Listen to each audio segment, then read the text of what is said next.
pirates.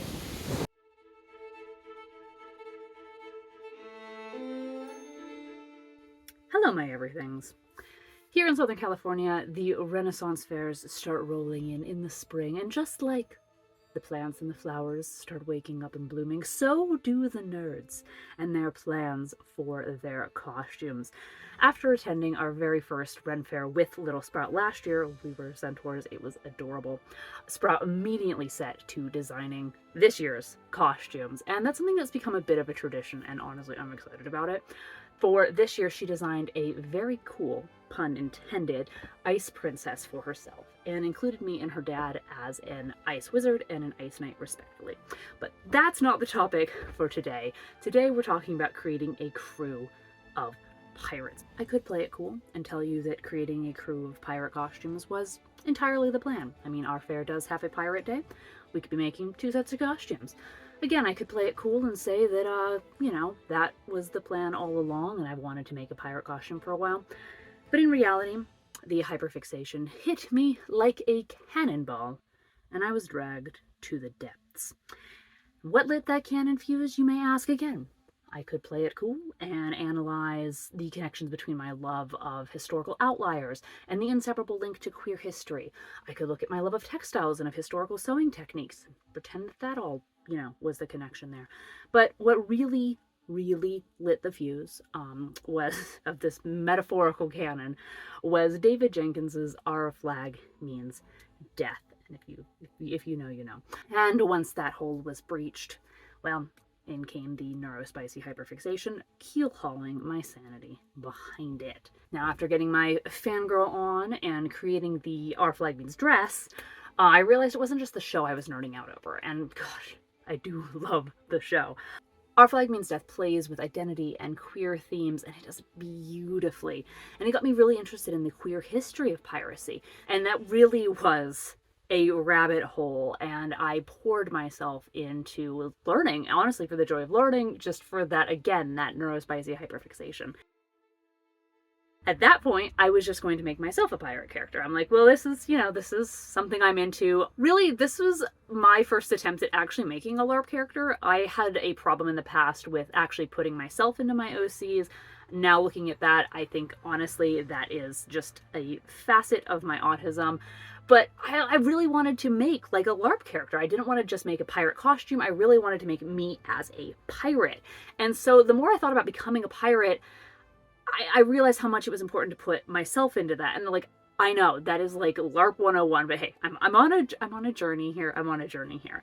And so like trying to figure out like what kind of job I would want as a pirate, like who would I want to be? And I think your brain first goes to pirate captain. There's honestly something so like seductive about being a pirate captain. You're gritty sea royalty. You're tough as knives. You've got power and mystery. And there's a lot of like, honestly, there's a lot of like branding and just identity in that. And I could certainly get into that role. Just draft up Captain Catherine in my head. But when I think about my fantasy, and remember, like, we are talking vintage style, not vintage values. Anybody can go back and be anything. This is historical fantasy. We are not dragging any of the isms back with us. Like, you can be a pirate captain, you can do anything. But, thinking about my fantasy, I was like, I already have to wrangle a crew day to day. Like, I'm a mom, a homeschool teacher, I'm self-employed. I have to order around my ADHD self. Like, no.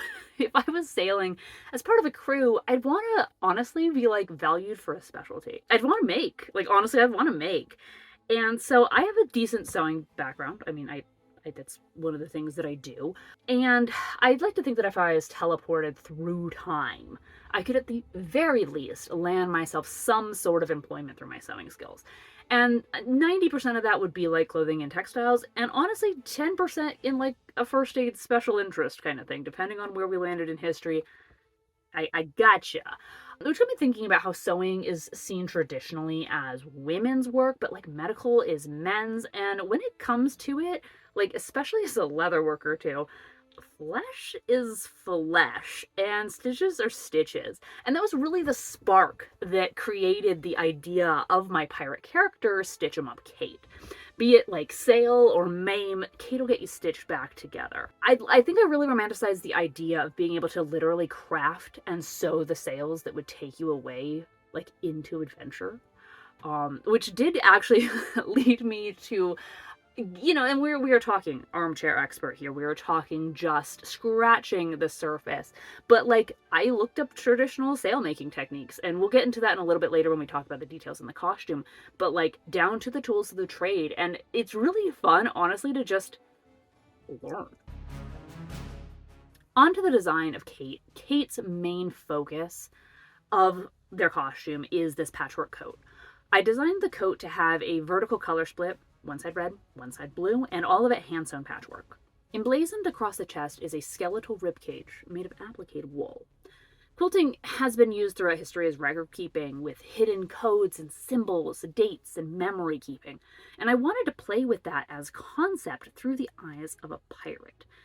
Textiles were actually a regular part of pirate loot. It is totally fantastical to think of images of chests of golden coins and shiny jewels, but real pirate loot was a lot more practical. Linens, silks, clothing, sugar, spices, medicine.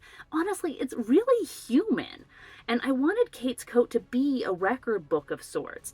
Imagining them sneaking snippets off the bolts of looted calicos, stitching in bits of uniforms of vested naval officers. And in fact, the color scheme is actually, the red and the blue, was directly inspired by naval uniforms of the time. So every bit of cloth became a tale of survival, and it's stitched together to become a warning. This coat is every scrap I've made it through. The body of the coat is made from a scrappy style, but the sleeves, oh, I had a lot of fun on this. These sleeves were made from English paper piecing, where bits of paper are used as a foundation to create precise geometric patterns.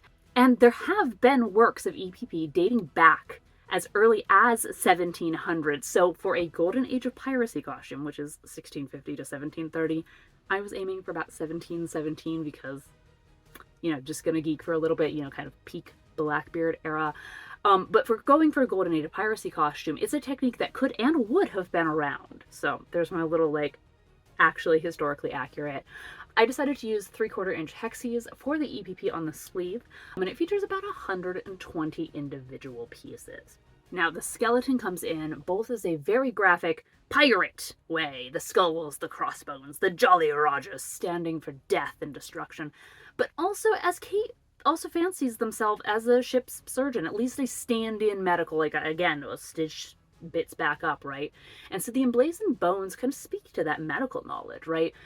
There's something very human about owning our eventual demise, very memento mori, and I wanted to take, the imagery of bones, of death, of piracy, and put it on a softer canvas. The jacket is quilted. That is one, it's practical, it's clothing, it's insulated, but the softer canvas starts to kind of straddle this societal gender thing as well.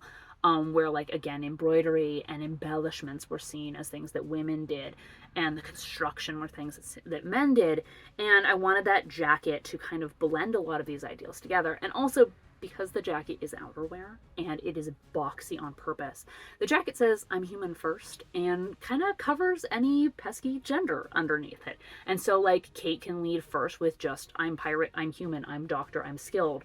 And, that's just coming from somebody who identifies as genderqueer, and, sometimes gender is yes, sometimes gender is no. And I wanted to, not necessarily, force androgyny on this, but just lead with the piracy first, lead with the human first in this.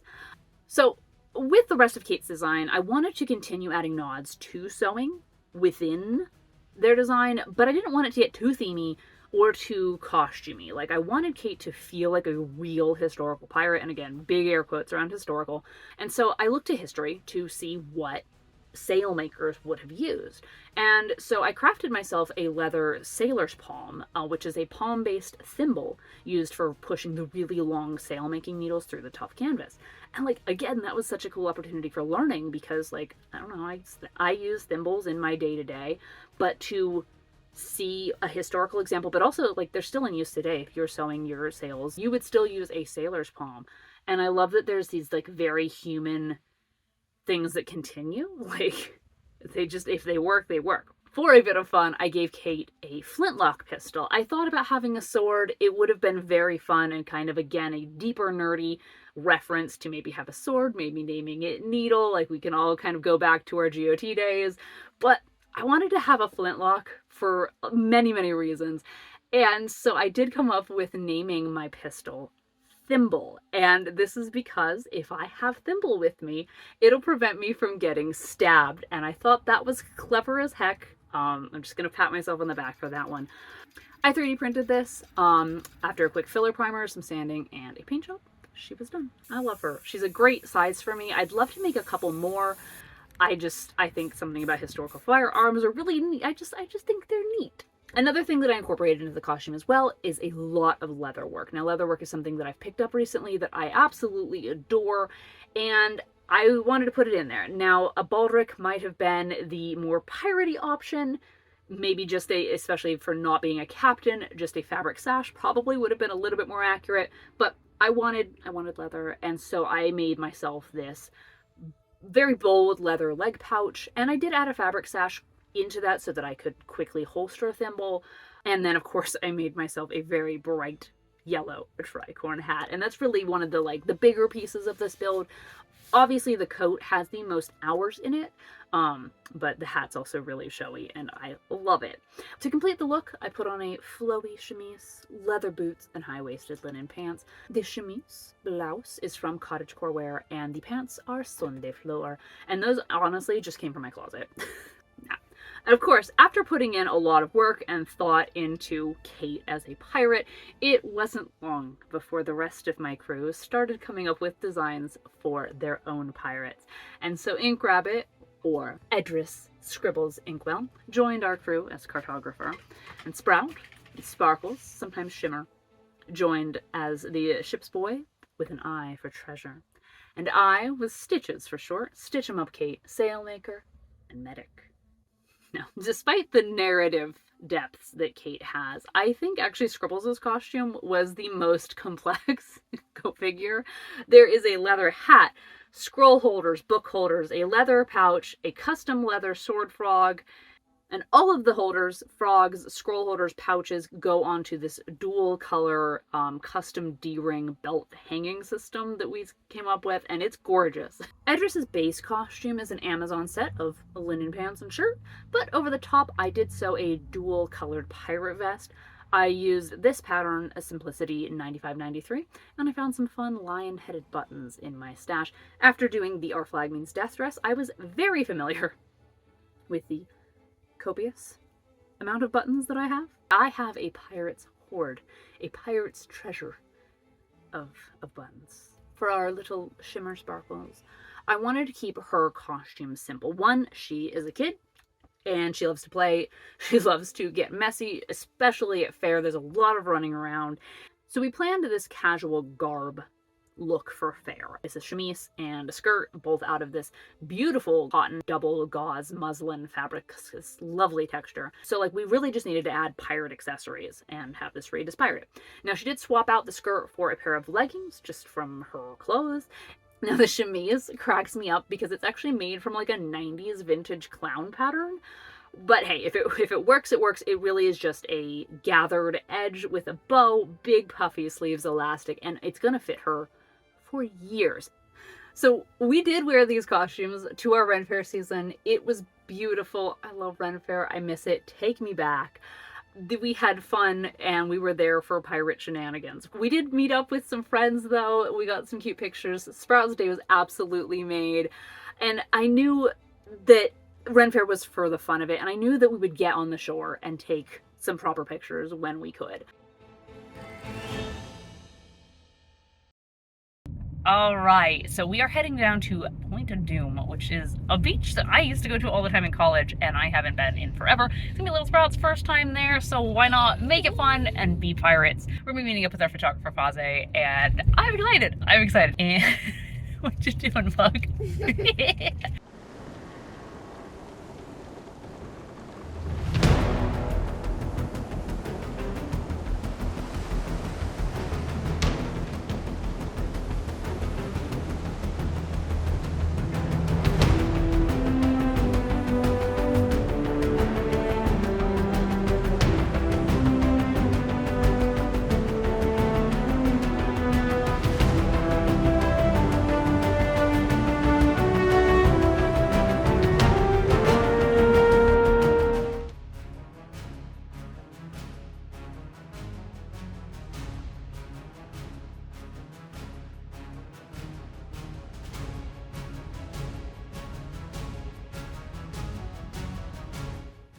So for the pictures, I think the joy shows on our faces. We had so much fun on this shoot, and Faze always just brings out the best, most badass sides of us and works magic with her camera. Just to kind of recap, to just kind of discuss, like, obviously these are more than just projects to me. Like, there's a lot of identity in this, and sometimes it can be hard to get self-biographical with it, but like, just like, I'm realizing very quickly, surprise, there is no separating identity from the things that I make, and that is both terrifying and incredibly affirming. And so to share just even this like little tiny glimpse of what I put into Kate, and kind of just, you know, fractions of identity, fractions of trauma and history, fractions of just thought process, is really validating. And so to just kind of see it all come together is important, I think, as a maker. Now, as a maker, as an artist, I do tend to see the flaws, and like, I don't have any huge issues with what I got done. But I see the things that I didn't finish. Like, as much as I absolutely adore the pieces of clothing that I pulled from my closet, the blouse, the trousers, I had wanted to make them myself. But I got over that disappointment when I kind of realized that there's time, and I can add to these costumes in that transformative, like, always building, can let my ADHD brain out to play. These costumes don't have to be done. There's no like, cool, that's finished, you know, stick it in an envelope, put the grade on it, and never look at it again. Like, I plan on wearing this for a while. And so, like, okay, goals for next year, make a shirt. Maybe goal for next year, make some trousers. Like, it's things that I want to do anyway. And now I have the excuse. Not that anyone needs an excuse, but now I have the excuse. Anyway, if you ever want to have conversations about pirates, you like what I do here, please like and subscribe. We like to say around here that the bus's doors are always open, and you're welcome on board the bus anytime. Again, my name's Captain Everything, and I will see you. I'll see you later. Bye. Part been so far? Everything. Everything? What, like, specifically? Climbing on the rocks. Climbing on the rocks. Yeah, the rocks are cool. Look at all these cool rocks.